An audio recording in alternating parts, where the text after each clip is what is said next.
ഈ പരിപാടിയിൽ പഞ്ചകർമ്മ ചികിത്സയെക്കുറിച്ച് തൊടുപുഴയിലെ ജില്ലാ ആയുർവേദ ആശുപത്രി Panchakarma specialist medical officer doctor Satheesh വാര്യരുമായി ഒരഭിമുഖം.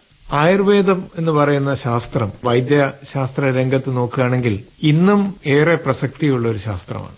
ഇന്ന് നമുക്ക് ഏത് കാലത്തും പ്രസക്തിയുള്ള ഈ ശാസ്ത്രത്തിന്റെ ഒരു ചെറിയൊരു ഏട് ജനങ്ങളുടെ അറിവിലേക്കായി. മുമ്പ് നമ്മൾ ഇതിനെക്കുറിച്ചൊക്കെ പരിപാടികൾ ചെയ്തിട്ടുണ്ട്. എങ്കിലും കുറച്ചും കൂടി ഒരു ആശയങ്ങൾ പങ്കുവയ്ക്കുന്ന ഒരു രീതിയിലേക്ക് നമുക്ക് ഇന്ന് ഈ അഭിമുഖം ശ്രോതാക്കളുടെ മുന്നിൽ അവതരിപ്പിക്കാം. പഞ്ചകർമ്മ ചികിത്സ എല്ലാവർക്കും പേര് സുപരിചിതമാണ്. പക്ഷെ ഇന്ന് ധാരാളം തെറ്റായ പ്രയോഗം ഈ പഞ്ചകർമ്മത്തിൽ നടക്കുന്നുണ്ട് എന്നുള്ളതാണ് വാണിജ്യവൽക്കരണത്തിന്റെ ഭാഗമായിട്ട് നമുക്ക് മനസ്സിലാക്കാൻ പറ്റുന്നത്. പഞ്ചകർമ്മം എന്ന് പറയുമ്പോൾ പേരിൽ തന്നെ 5 കർമ്മങ്ങളാണ്. അപ്പൊ എന്താണ് ഈ പഞ്ചകർമ്മങ്ങൾ? അതിനെക്കുറിച്ച് ആദ്യം പറഞ്ഞുകൊണ്ട് നമുക്ക് അതിന്റെ കുറച്ച് കാര്യങ്ങൾ ശ്രോതാക്കൾ വേണ്ടി പങ്കുവയ്ക്കാം. കാലിക പ്രസക്തമായ ഒരു ചോദ്യമാണ് ചോദിച്ചത്. പഞ്ചകർമ്മങ്ങൾ ഇന്ന് വളരെയധികം മിസ്യൂസ് ചെയ്യപ്പെടുന്ന ഒരു മേഖലയായിട്ട് കണക്കാക്കുന്നു.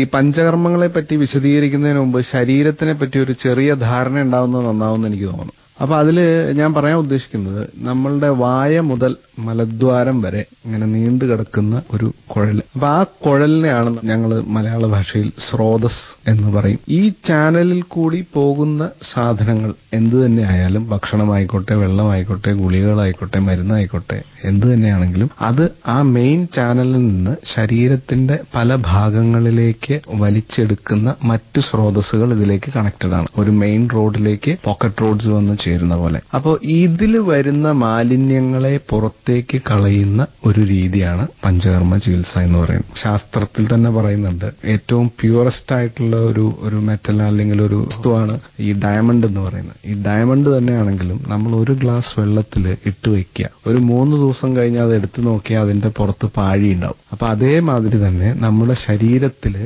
ഉള്ളില് എങ്ങനെ നോക്കിയാലും കുറച്ചു കഴിയുമ്പോൾ ഈ ചാനൽസിന്റെ ഉള്ളിൽ ചെറിയ ചെറിയ പാടകൾ പോലത്തെ സാധനങ്ങൾ ഉണ്ടാവാൻ സാധ്യതയുണ്ട്. അപ്പൊ ഇതുകളെ ശരീരത്തിൽ നിന്ന് പുറത്തേക്ക് കളയുന്ന രീതിക്കാണ്, അല്ലെങ്കിൽ ആ ചികിത്സകൾക്കാണ് പഞ്ചകർമ്മ ചികിത്സകൾ ഉപയോഗിക്കുക. കാരണം എന്താ വെച്ച് കഴിഞ്ഞാൽ ഇത് നിന്ന് കഴിഞ്ഞാൽ ഭാവിയിൽ പല വിധത്തിലുള്ള രോഗങ്ങൾ ശരീരത്തിൽ ഉണ്ടാവും എന്നാണ് പറയപ്പെടുന്നത്. അപ്പോൾ ഇതിന് നമുക്ക് പഞ്ചകർമ്മ ചികിത്സ പ്രധാനമായിട്ട് പറയുന്നത് 5 രീതിയിലുണ്ട്. ഈ 5 രീതിയിൽ ഏറ്റവും പ്രധാനപ്പെട്ടത് എന്ന് പറയുന്നത് വിരേചനം എന്ന് വെച്ചാൽ വയറിളക്കുക, രണ്ടാമത് വമനം ഛർദിപ്പിക്കുക, മൂന്നാമത് കഷായ വസ്തി മലദ്വാരത്തിൽ കൂടി മരുന്ന് ചേർത്തിട്ട് പുറത്തേക്ക് കളയുന്ന അതേപോലെ തന്നെ മൂക്കിൽ മരുന്നൊഴിക്കുക, നസ്യം എന്ന് പറയുന്ന പ്രക്രിയ, അവസാനമായിട്ട് രക്തമോക്ഷണം. ശരീരത്തിൽ എല്ലാ ഭാഗങ്ങളിലും ഒരേ സമയം എത്തുന്ന, ഏകദേശം എല്ലാ സ്ഥലങ്ങളിലും എത്തുന്ന ഒരു രക്തമാണ്. അപ്പൊ സർവ്വവ്യാപിയായിട്ടുള്ള പല അസുഖങ്ങൾക്കും രക്തമോക്ഷണം ട്രീറ്റ്മെന്റ് ആയിട്ട് പറയാറുണ്ട്. അപ്പൊ ഇതാണ് 5 വിധത്തിലുള്ള ഈ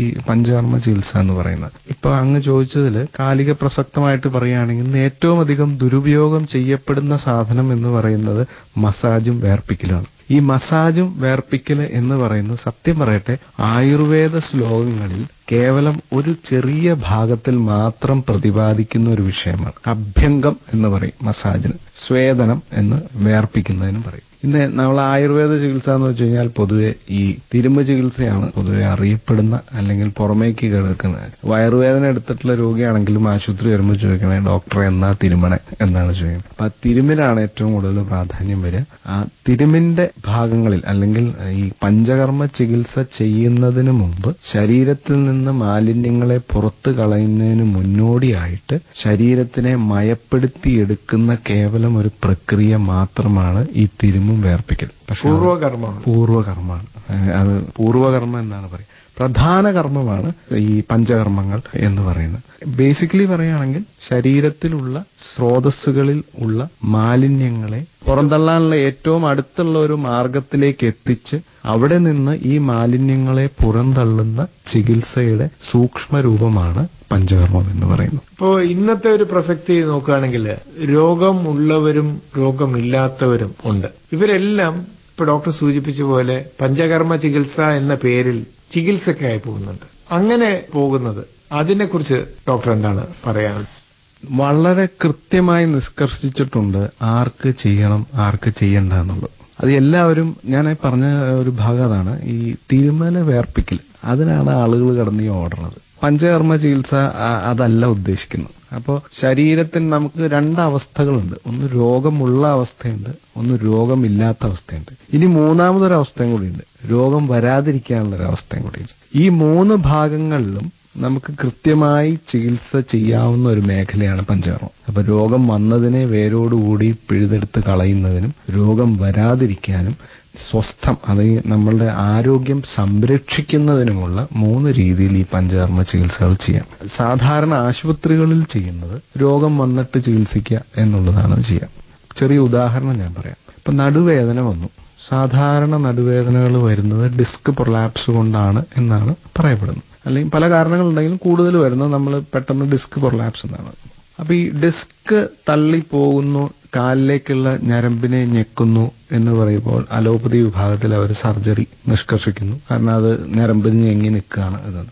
ഒരു ആയുർവേദക്കാരൻ ചിന്തിക്കുമ്പോൾ എന്തുകൊണ്ട് ആ ഡിസ്ക് അങ്ങനെ പുറത്തേക്ക് തള്ളിപ്പോന്നു, ആ ഡിസ്ക് തള്ളിപ്പോകുന്നതിന്റെ കാരണം എന്താണ്, അത് ആ ഭാഗത്തുണ്ടായ ബലക്കുറവാണോ, അല്ലെങ്കിൽ ആ പർട്ടിക്കുലർ ഘടനയ്ക്ക് വന്നിട്ടുള്ള എന്തെങ്കിലും മാറ്റം കൊണ്ടാണോ അത് പോകുന്നത് എന്നാണ് സ്വാഭാവികമായ ഒരു ആയുർവേദ ചികിത്സകൻ ചിന്തിക്കുക. അതിനെ എങ്ങനെ നമുക്ക് പരിപൂർണമായി പഴയ രീതിയിലേക്ക് മാറ്റിയെടുക്കാം എന്നുള്ള രീതിയിലാണ് അദ്ദേഹം ചികിത്സിക്കുകയും കൂടെ ചെയ്യുക. അങ്ങനെ വരുമ്പോൾ ഇപ്പോൾ പഞ്ചകർമ്മ ചികിത്സ നടുവേദനയ്ക്ക് ചെയ്യാം എന്ന് തീരുമാനിച്ചു എന്ന് വയ്ക്കുക. അപ്പോൾ ഇയാൾക്ക് നടുവേദന ഉള്ള ഒരാൾക്ക് സ്വാഭാവികമായിട്ടും ഇരിക്കാനും നടക്കാനും നിൽക്കാനും ബുദ്ധിമുട്ടായിരിക്കും. അങ്ങനെയുള്ള ഒരാളെ നമ്മൾ വയറിളക്കൽ എന്ന് പറയുന്ന ചികിത്സയ്ക്ക് വിധേയനാക്കുകയാണെന്ന് വയ്ക്കാം. അയാള് പാടുപെട്ടു പോയില്ലേ? കാരണം അയാൾക്ക് എത്ര തവണ വയറിളക്കാനുള്ള ചികിത്സ ചെയ്തു, തിരുമ്മി വേർപ്പിച്ചു, നേരെ വയറിളക്കാൻ വിട്ടു. ഒരാൾ ഒരു 4-5-6 തവണയെങ്കിലും മിനിമം പോകുന്ന വയ്ക്കുക. ഈ 4 തവണ ഈ നടുവേദന വെച്ചുകൊണ്ട് അയാൾ ഇരിക്കുകയും നിൽക്കുകയും ചെയ്യുമ്പോൾ ആ അസുഖം കൂടുതലേ ഉള്ളൂ. അപ്പൊ അയാൾക്ക് ഏറ്റവും അനുയോജ്യമായ ചികിത്സ എന്ന് പറയുന്നത് ആ പ്രദേശത്തിനെ ബേസ് ചെയ്ത്, ആ നടുവിന്റെ ഭാഗത്തിനെ ബേസ് ചെയ്ത് ഏറ്റവും നല്ല ചികിത്സ എന്ന് പറയുന്നത് അയാൾക്ക് ഒരു പക്ഷെ വസ്തിയാവാം. അപ്പൊ അങ്ങനെ രോഗിയെ പരീക്ഷിച്ച് അറിഞ്ഞ് രോഗിയുടെ പ്രദേശം, ദേശം, കാലം, ബലം, പ്രകൃതി, വയസ്സ്, ആരോഗ്യ, അതേപോലെ തന്നെ വിശപ്പ്, ഇതെല്ലാം നോക്കിയിട്ട് വേണം ഈ പഞ്ചകർമ്മ ചികിത്സയ്ക്ക് രോഗിയെ നമ്മൾ തീരുമാനിക്കാൻ. 5 വയസ്സ് മുതൽ 70 വയസ്സ് വരെയുള്ള രോഗികൾക്ക് പഞ്ചകർമ്മ ചെയ്യാമെന്നാണ് പറയുക. നസ്യം മൂക്കിൽ മരുന്നൊഴിക്കുന്നത് 5 വയസ്സിൽ താഴെ ചെയ്യാനേ പാടില്ല. വസ്തി ചെയ്യുന്നത് 5 വയസ്സിന് മുകളിലേക്കുള്ള കുട്ടികൾക്ക് ചെയ്യാൻ പാടുള്ളൂ. അതിൽ തന്നെ നമുക്ക് അത്യാവശ്യമാണ് എന്നുണ്ടെങ്കിൽ ഇപ്പൊ ഞങ്ങൾ ഹോസ്പിറ്റലിൽ 5 വയസ്സിൽ താഴെയുള്ള കുട്ടികൾക്ക് ചെറിയ സിറിഞ്ച് വെച്ചിട്ട് ചെയ്യാറുണ്ട്. അപ്പൊ അങ്ങനെ ഒരു ഡോക്ടറുടെ നിർദ്ദേശപ്രകാരം, ഡോക്ടറുടെ അനാലിസിസ് കൊണ്ട് മാത്രം വേണം അത് ചെയ്യാൻ. അല്ലാതെ ഓടിപ്പോയി ചെയ്യുന്ന, അല്ലെങ്കിൽ ഇന്നിപ്പോ ചെയ്താൽ നാളെ എനിക്ക് സുഖമായി എന്ന് പറഞ്ഞിട്ടുള്ള രീതിയിൽ ചെയ്യുന്ന ചികിത്സകളോട് വ്യക്തിപരമായി എനിക്ക് യോജിപ്പില്ല. ഡോക്ടർ, ആയുർവേദത്തിന്റെ ഒരു കാഴ്ചപ്പാടിൽ ഋതുക്കളെ 6 വിഭജിച്ചിട്ടുണ്ട്. കർക്കിടക മാസം ഉൾപ്പെടുന്ന വർഷ ഋതു, ഇത് ആയുർവേദത്തെ സംബന്ധിച്ചിടത്തോളം വളരെ പ്രാധാന്യമേറിയതാണ് എന്നാണ് ഇപ്പോൾ പ്രചരിപ്പിക്കുന്നത്. ആ സമയത്ത് ധാരാളം ചികിത്സകൾ, പ്രത്യേകിച്ചും പഞ്ചകർമ്മ ചികിത്സകൾ ചെയ്യാം എന്നാണ് ഒരു പ്രചാരം ഇന്ന് നിലവിലുള്ളത്. പക്ഷേ ഈ ഋതുക്കൾക്ക് അനുസരിച്ച് പഞ്ചകർമ്മ ചികിത്സയിലെ ഓരോ കർമ്മങ്ങളും പല ഋതുവിലും പ്രത്യേകം ചെയ്യേണ്ടതായിട്ടുണ്ട്. അതിന് ഇന്ന കാലമില്ല എന്ന് പറഞ്ഞു കഴിഞ്ഞാൽ ഡോക്ടർ എങ്ങനെയാണ് പ്രതികരിക്കുക? അങ്ങ് പറഞ്ഞത് വളരെ ശരിയാണ്. കാരണം ഓരോ മാസത്തിലും നമ്മളെ 6 ഋതുക്കളുണ്ട്. 2 മാസം വെച്ചിട്ട് എടുക്കുകയാണെങ്കിൽ 12 മാസത്തിൽ 6 ഋതുക്കളാണ് വരിക. ശരീരത്തിനെ നമ്മൾ കാണുന്നത് ഒരു അടുപ്പിന്റെ മുകളിൽ പാത്രത്തിൽ വെള്ളം വെച്ചിട്ട് തീയിട്ട് വെച്ചിരിക്കുന്ന ഒരവസ്ഥ. ഈ തീ പൊങ്ങാൻ വേണ്ടിയിട്ട് കുഴലിൽ വെച്ചിട്ട് ഊതി വായുവിനെ കൊടുക്കുന്നു. ഞാൻ ഗ്യാസ് അടുപ്പിന്റെ കാര്യമല്ല ഉദ്ദേശിച്ചത്, വിറകടുപ്പാണ് ഉദ്ദേശിച്ചത്. അപ്പൊ ഈ ഊതുന്ന വായു ആണ് അടിയിലുള്ളത്. അതേപോലെ തന്നെയാണ് നമ്മുടെ ശരീരത്തിലുള്ളത്. അരയ്ക്ക് കീഴ്പോട്ടേക്ക് വായു, അരഭാഗത്ത് ഈ പിത്തം, അരയുടെ മോൾ ഭാഗത്തേക്ക് അല്ലെങ്കിൽ ഈ ചെസ്റ്റിന് മുകളിലേക്ക് വരുന്ന ഭാഗത്ത് കഫം നിൽക്കുന്നു.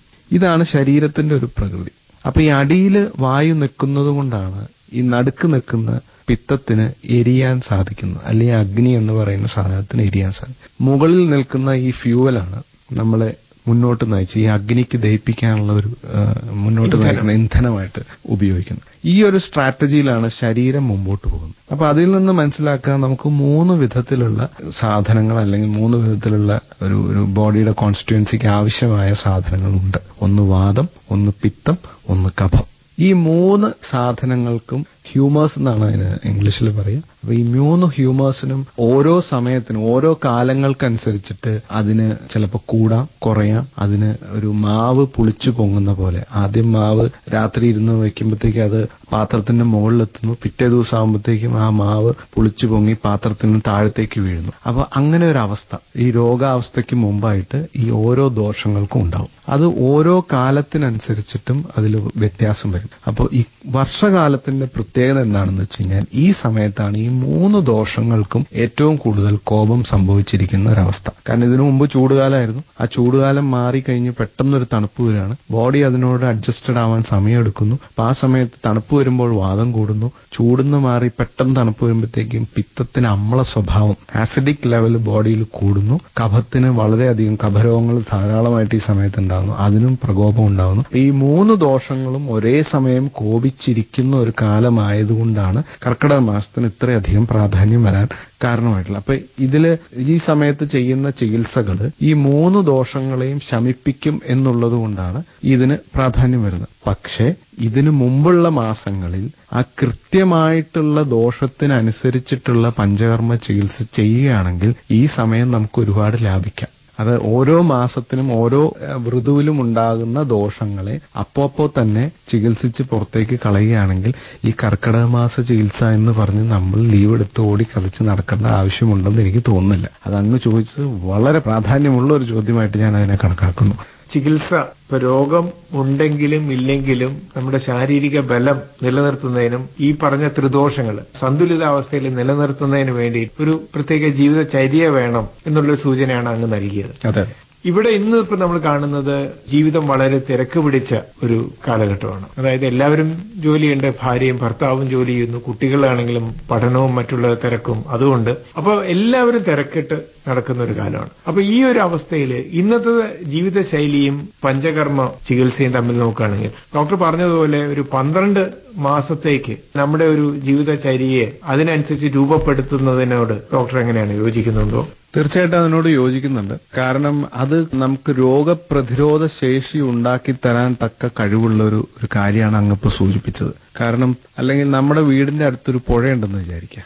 ആ പുഴയിൽ നമ്മൾ ദിവസവും 2-3 നേരം കുളിക്കുകയാണെങ്കിൽ നമ്മുടെ ശരീരത്തിൽ ശകലം പോലും മാലിന്യങ്ങൾ ഉണ്ടാവില്ല. പ്രൊവൈഡഡ് ആ പുഴ മലിനമല്ലാത്തതായിരിക്കണം. അങ്ങനെ വരുമ്പോൾ നമ്മളെ ശരീരത്തിനെ നമ്മൾ കാലികമായിട്ട് ക്ലീൻ ചെയ്തുകൊണ്ടിരിക്കുകയാണെങ്കിൽ ശരീരത്തിലെ രോഗപ്രതിരോധ ശേഷി വർദ്ധിക്കുകയും ശരീരത്തിലെ എല്ലാ ചാനലുകളും കൃത്യമായി മൂവ് ചെയ്യുകയും അതിന്റെ ഉള്ളിൽ കൂടി പോഷകം കൃത്യമായി എല്ലാ സ്ഥലങ്ങളിൽ എത്തുകയും ചെയ്യുമ്പോൾ ശരീരത്തിനും മനസ്സിനും വളരെയധികം ശുദ്ധി ഉണ്ടാവുകയും ചെയ്യും. സ്വാഭാവികമായിട്ടും നമ്മുടെ ആരോഗ്യം കൂടുതലായിട്ട് ഇരിക്കുകയും ചെയ്യും. പക്ഷെ ഇന്നത്തെ തിരക്ക് പിടിച്ച ജീവിതത്തിൽ അങ്ങ് ചോദിച്ച പോലെ ഇതുപോലെ ശ്രദ്ധയൂന്നി ഓരോ ദിവസവും ട്രീറ്റ്മെന്റ് ചെയ്ത് നമ്മൾ ഓരോ ഭക്ഷണം ചിലപ്പോൾ കൃത്യസമയത്ത് ഭക്ഷണം കഴിക്കാൻ പറ്റിയെന്ന് വരില്ല, കൃത്യസമയത്ത് ഉറങ്ങാൻ പറ്റിയെന്ന് വരില്ല. അങ്ങനെ പല ബുദ്ധിമുട്ടുകൾ ഉള്ളപ്പോൾ ഇത് പ്രായോഗികമാണോ എന്ന് ചോദിച്ചാൽ അതിനൊരൊറ്റ ഉത്തരമേ ഉള്ളൂ. ആഴ്ചയിൽ 2 ദിവസം എങ്കിലും ഒന്ന് നന്നായിട്ട് വയറിളക്കുക, കൃത്യമായി ഒന്ന് വയറിളക്കുക. അതിന് ടാബ്ലറ്റ്സോ മരുന്നോ അങ്ങനെയുള്ള പല സാധനങ്ങളും ഇപ്പൊ അവൈലബിൾ ആണ്. ഇനി അതും 2 തവണ പറ്റിയില്ലെങ്കിൽ പോലും 1 തവണയെങ്കിലും ശനിയാഴ്ച രാത്രി മരുന്ന് കഴിക്കുക, ഞായറാഴ്ച രാവിലെ ഒന്ന് വൃത്തിയായിട്ടൊന്ന് വയറ്റിന്ന് പോട്ടെ, ഒരു 3-4 തവണയാണ് പോട്ടെ. കാരണം അപ്പൊ അങ്ങനെ വരുമ്പോൾ നമ്മുടെ ഒരുമാതിരിപ്പെട്ട ആ ആഴ്ചയിൽ നമ്മൾ കയറ്റിയിട്ടുള്ള മാലിന്യങ്ങൾ മുഴുവൻ ഒരു നല്ല രീതിയിൽ തന്നെ അത് പുറത്തേക്ക് പോകും. അതുകൊണ്ടാണ് ഞാൻ ഏറ്റവും ആദ്യം തന്നെ പറഞ്ഞത് വിരേചന ചികിത്സ, വയറിളക്കുന്ന ചികിത്സയ്ക്ക് വളരെയധികം പ്രാധാന്യമുണ്ട്. ഈ വയറിളക്കുക എന്ന് പറയുമ്പോൾ നമ്മൾ പർഗേഷൻ എന്ന് പറയുന്ന 10-20 തവണ പോകുന്ന ഒരു ഐഡിയയിലേക്ക് പോകരുത്. 2-3 തവണയെങ്കിലും സുഖമായിട്ട് വയറ്റിന്ന് പോകുന്ന ഒരു പ്രതീതി ഉണ്ടാക്കുന്ന ഒരു മരുന്ന് എന്തെങ്കിലും ഒന്ന് കഴിക്കുക. പതിവായി കല്യാണകുളം സേവിക്കുന്ന ആൾക്കാരുണ്ട്. കല്യാണകുളം സേവിച്ചാൽ ഈവൻ വന്ധ്യത പോലും ഒഴിവാകുന്നതെന്ന് പറയും. പഴയ വൈദ്യന്മാര് സ്ഥിരമായിട്ട് എല്ലാ രോഗി വരുമ്പോഴും ചോദിക്കുമായിരുന്നു അവരോട് വയറ്റിൽ നിന്ന് പോകുന്നുണ്ടോ എന്നുള്ള ചോദ്യം വളരെ പ്രസക്തമായിരുന്നു. ഇന്ന് പല രോഗങ്ങളുടെയും കാരണം കൃത്യമായി വയറ്റിൽ നിന്ന് പോകുന്നില്ല മലബന്ധമാണ് അതിന്റെ ഏറ്റവും പല രോഗങ്ങളിലെയും പ്രധാന കാരണമായിട്ട് പറയുന്നത്. അപ്പോൾ ഒരു നിത്യശോധന, ദിവസവും നമ്മുടെ മലമൂത്രാദികൾ കൃത്യമായി പോകുന്നുണ്ട് എന്ന് നമ്മൾ ഉറപ്പുവരുത്തിയാൽ തന്നെ ഒരുമാതിരി അസുഖങ്ങളെല്ലാം പോകുന്നതാണ് എന്റെ അനുഭവത്തിൽ നിന്ന് എനിക്ക് മനസ്സിലായിട്ടുള്ളത്. ഇപ്പൊ ഡോക്ടർ പറഞ്ഞനുസരിച്ച് ഈ കർക്കിടകത്തിലേക്ക് മാത്രം ഒതുക്കാതെ 12 മാസത്തേക്കുള്ള ഒരു പ്ലാൻ വേണമെങ്കിൽ നമുക്ക് ജീവിതചര്യയുടെ ഭാഗമായിട്ടുണ്ടാകും. തീർച്ചയായിട്ടും അതിന് ദിനചര്യ എന്ന് പറയുന്ന ഒരു അധ്യായം തന്നെ ആയുർവേദത്തിൽ പറഞ്ഞിട്ടുണ്ട്. ആയുർവേദ ദിനചര്യ. ആ ദിനചര്യ പാലിച്ചു കഴിഞ്ഞാൽ നമുക്ക് ഈ തീർച്ചയായിട്ടും കർക്കിടകത്തിലേക്ക് തീർച്ചയായിട്ടും 2 അധ്യായങ്ങൾ പറയുന്നുണ്ട്, ദിനചര്യ, ഋതുചര്യ. ഇത് രണ്ടും നമ്മൾ കൃത്യമായി ഫോളോ ചെയ്യുകയാണെങ്കിൽ ഈ പറയുന്ന അസുഖങ്ങളൊന്നും ഉണ്ടാവുക തന്നെയില്ല. ഇനിയിപ്പോ എന്ത് പച്ചക്കറികളിലെ വിഷമാണെങ്കിൽ പോലും ഉള്ളിൽ ചെന്നാലും അതുപോലും നമ്മുടെ ശരീരത്തിനെ ബാധിക്കില്ല എന്നുള്ളത് ഉറപ്പാണ്. ഈ പഞ്ചകർമ്മ ചികിത്സ ചെയ്യാൻ പറ്റാത്ത ശരീരങ്ങളുണ്ടോ? തീർച്ചയായിട്ടും ഉണ്ട്. ഞാൻ ഇടയ്ക്കൊന്ന് സൂചിപ്പിച്ച മാതിരി എല്ലാ രോഗങ്ങളിലും പഞ്ചകർമ്മ ചികിത്സ ചെയ്യാൻ പറ്റില്ല, ചെയ്യേണ്ട ആവശ്യമില്ല. കാരണം ചില രോഗങ്ങളെ നമ്മൾ 2 രീതിയിലാണ് ചികിത്സ പറയാം. ഒന്നില്ലെങ്കിൽ അതിനെ ശമിപ്പിക്കുക, അല്ലെങ്കിൽ അതിനെ ശോധനം ചെയ്യുക. ശമിപ്പിക്കേണ്ട രോഗിയെ നമ്മൾ ശോധനം ചെയ്യേണ്ട ആവശ്യമില്ല. അതുപോലെ ശോധനം ചെയ്യേണ്ട ഒരു അസുഖമാണെങ്കിൽ അത് ശമിപ്പിച്ച് നിർത്താനും പാടില്ല. കാരണം ഇപ്പൊ അതിനൊരു എക്സാമ്പിൾ പറയുകയാണെങ്കിൽ, ഇപ്പൊ യൂറിക് ആസിഡ് എന്ന് പറയുന്ന ഒരു സാധനം നമ്മുടെ എല്ലാവരുടെയും ശരീരത്തിലുണ്ട്, എല്ലാ രോഗികളിലും ഉണ്ട്. അതിനെ നമ്മൾ ബ്ലഡ് വാല്യൂ ഇപ്പൊ ലാബോറട്ടറിക്കൽ ഇൻവെസ്റ്റിഗേഷനിൽ എടുക്കുകയാണെങ്കിൽ ശരീരത്തിൽ യൂറിക് ആസിഡ് 4 മുതൽ 7 വരെ ഉണ്ടാകും എന്നുള്ളത് ലാബ് വാല്യൂവിൽ നോർമൽ റേഞ്ചിൽ പറയുന്നുണ്ട്. അപ്പോൾ ഈ നോർമൽ റേഞ്ചിൽ ഇരിക്കുന്ന ഒരു സാധനം നമ്മുടെ ശരീരത്തിലുണ്ട്, എന്റെ ശരീരത്തിലുണ്ട്, അങ്ങയുടെ ശരീരത്തിലുണ്ട്. ഇതിന് പ്രകോപിപ്പിക്കുന്ന ആഹാരവിഹാരങ്ങൾ നമ്മൾ ചെയ്യുകയാണെങ്കിൽ, എന്തെങ്കിലും ഇതിന് പറ്റുന്ന പ്യൂരിൻ അധികം അടങ്ങിയിട്ടുള്ള ഫുഡ് കഴിക്കുകയാണെങ്കിൽ സ്വാഭാവികമായിട്ടും യൂറിക് ആസിഡ് കൂടും. അപ്പൊ നമ്മുടെ ശരീരത്തിൽ എല്ലാ തരത്തിലുള്ള മാലിന്യങ്ങളും ഉണ്ട്. ഇതിന് അനുകൂലമായ ഒരു സാഹചര്യം ശരീരത്തിനകത്തോ പുറത്തോ വരുമ്പോൾ ഈ രോഗം സ്വാഭാവികമായും ഉടലെടുക്കുന്നു. അതിൽ ആദ്യമേ തന്നെ നമ്മൾ അതിനെ ശമിപ്പിക്കുകയാണെങ്കിൽ ശോധനയ്ക്ക് പോകേണ്ട ആവശ്യമില്ല. ഇത് വച്ചോണ്ട് നടന്ന് ചികിത്സിക്കാതെ വരുമ്പോഴാണ് ശോധനീയമാവുന്നത്. അപ്പോൾ ഈ ശോധന ചെയ്യേണ്ട രോഗങ്ങൾക്ക് ഒരു കൃത്യമായ പരിധിയുണ്ട്. അതിനിപ്പോ നമ്മൾ ചെയ്യാൻ, ഫോർ എക്സാമ്പിൾ രക്തമോക്ഷണം, ശരീരത്തിൽ നിന്ന് രക്തത്തിനെ എടുത്തു കളയുന്ന ഒരു പ്രൊസീജിയറാണ്. ഒരാൾക്ക് ബ്ലീഡിംഗ് ടൈമും ക്ലോട്ടിംഗ് ടൈമും അയാളുടെ ശരിയല്ല. അയാളെ പോയി രക്തമോഷണം ചെയ്ത ആൾക്ക് വിവരം അറിയും അല്ലേ? കാരണം അയാളുടെ രക്തം നിൽക്കില്ല, പോവാൻ നിൽക്കില്ല, കട്ട പിടിക്കാനുള്ള സമയമില്ല. അയാളെ പോയി ചെയ്യാണ്, എന്ത് പറ്റും? അതേമാതിരി തന്നെ ഒരാൾക്ക് ക്രോണിക് ആയിട്ടുള്ള ബ്രോങ്കിയൽ ആസ്മയുണ്ട്, കാർഡിയാക് ഡിസീസിന്റെ എന്തെങ്കിലും ഒറിജിൻ ഉണ്ട്, അയാൾക്ക് നമ്മൾ കഫക്കെട്ടുണ്ട് എന്ന് പറഞ്ഞിട്ട് ശരീരത്തിന് ഛർദ്ദിപ്പിക്കാൻ അങ്ങോട്ട് പോവാണ്. ഛർദി എന്ന് പറയുന്ന പ്രോസസ്സ് സാധാരണ രീതിയിൽ തന്നെ നമ്മൾ ഛർദ്ദിക്കുമ്പോൾ ഉള്ള വിഷമം നമുക്കറിയാം. അപ്പൊ ഇതൊരു ക്രിയ ആയിട്ട് 10-15 തവണ ഛർദ്ദിക്കേണ്ട രീതിയിലേക്ക് ഒരു കാർഡിയാക് പേഷ്യന്റിനെ കൊണ്ടുപോകും. എന്താ സംഭവിക്കുക? സ്പോട്ടിൽ അദ്ദേഹം എവിടെ എത്തേണ്ടത് വെച്ചാൽ അവിടെ എത്തും. അതേമാതിരി തന്നെ ഈ അൾസറേറ്റീവ് കൊളൈറ്റിസ് എന്ന് പറയുന്ന കൊളോണൽ അൾസേഴ്സ് വന്നിട്ടുള്ള ഡിസോർഡേഴ്സ്, അല്ലെങ്കിൽ സിവിയർ ആയിട്ടുള്ള ലിവർ ഡിസോർഡേഴ്സ്, ഇങ്ങനെയുള്ള കണ്ടീഷൻസിൽ നമ്മളിത് എന്നാ ചികിത്സിച്ച് കളയാം എന്ന് വിചാരിച്ചിട്ട് വയറിളക്കാനുള്ള ചികിത്സ വിധിക്കുകയാണെന്ന് വയ്ക്കുക. ഓൾറെഡി അയാള് ബുദ്ധിമുട്ടാണ് വയറ്റിന്ന് പോയിട്ട്, അതിന്റെ കൂടെ ഇത് ചെയ്യുകയാണെങ്കിലോ? പ്രമേഹം പോലെയുള്ള അസുഖങ്ങളിൽ പല പഞ്ചകർമ്മങ്ങൾ ചെയ്യുമ്പോൾ പ്രായോ ദുർവിരേച്യോ ഹിമേഹന, വയറ്റിന്ന് പോകാൻ ബുദ്ധിമുട്ടായിരിക്കും. അങ്ങനെയുള്ളവരെ സ്വേദനം ചെയ്യുക, വേർപ്പിക്കുക, തിരുമ്മി നന്നായിട്ട് കണ്ട് വേർപ്പിക്കുക എന്ന് വെച്ച് കഴിഞ്ഞാൽ അയാളുടെ ഇലക്ട്രോലൈറ്റ് ഇൻബാലൻസ് വന്നിട്ട് ഷുഗർ ചിലപ്പോൾ താന്നു അയാൾ തലയും കറങ്ങി താഴെ വീഴാനുള്ള സാധ്യതയുണ്ട്. അപ്പൊ ഇങ്ങനെ പല അപകടങ്ങൾ ഈ പഞ്ചകർമ്മ ചികിത്സ നമ്മൾ ചെയ്യുമ്പോൾ അതിന്റെ പുറകിൽ ഒളിഞ്ഞു കിടക്കുന്നുണ്ട്. അതുകൊണ്ട് കൃത്യമായി ഒരു ഡോക്ടറുടെ മേൽനോട്ടത്തിൽ തന്നെ ചെയ്യണം എന്നുള്ളതാണ് അങ്ങ് ചോദിച്ച ചോദ്യത്തിന്റെ അവസാന ഉത്തരമായി എനിക്ക് പറയാനുള്ളത്. നമ്മുടെ ഈ ചുരുങ്ങിയ സമയത്തിനുള്ളിൽ പഞ്ചകർമ്മ ചികിത്സ എന്താണെന്നുള്ള ഒരു രൂപവും അത് ചെയ്യുന്നത് കൊണ്ടുള്ള ഗുണവും തെറ്റായ രീതിയിൽ ചെയ്തു കഴിഞ്ഞാൽ, അല്ലെങ്കിൽ ശരിയായ വ്യക്തിക്കല്ല അത് ചെയ്യുന്നതെങ്കിൽ അതുകൊണ്ടുണ്ടാകുന്ന ദോഷമാണ് നമ്മൾ അവസാനിപ്പിച്ചത്. തീർച്ചയായിട്ടും പഞ്ചകർമ്മ ചികിത്സയ്ക്ക് പോകുന്നവർ സ്വയം ഒരു തീരുമാനം എടുക്കാതെ വിദഗ്ധനായ ഒരു ഡോക്ടറുടെ നിർദ്ദേശപ്രകാരം വേണ്ട ചികിത്സ വേണ്ട സമയത്ത് ചെയ്യുന്നതാണ് ഏറ്റവും ഉത്തമം എന്ന് പറഞ്ഞുകൊണ്ട് നമുക്കിത് അവസാനിപ്പിക്കാം. തീർച്ചയായിട്ടും വളരെ നന്ദി. പഞ്ചകർമ്മ ചികിത്സയെക്കുറിച്ച് തൊടുപുഴയിലെ ജില്ലാ ആയുർവേദ ആശുപത്രി Panchakarma specialist medical officer doctor Satheesh വാര്യരുമായി ഇതുവരെ സംസാരിച്ചത് ടി പി രാജേഷ്.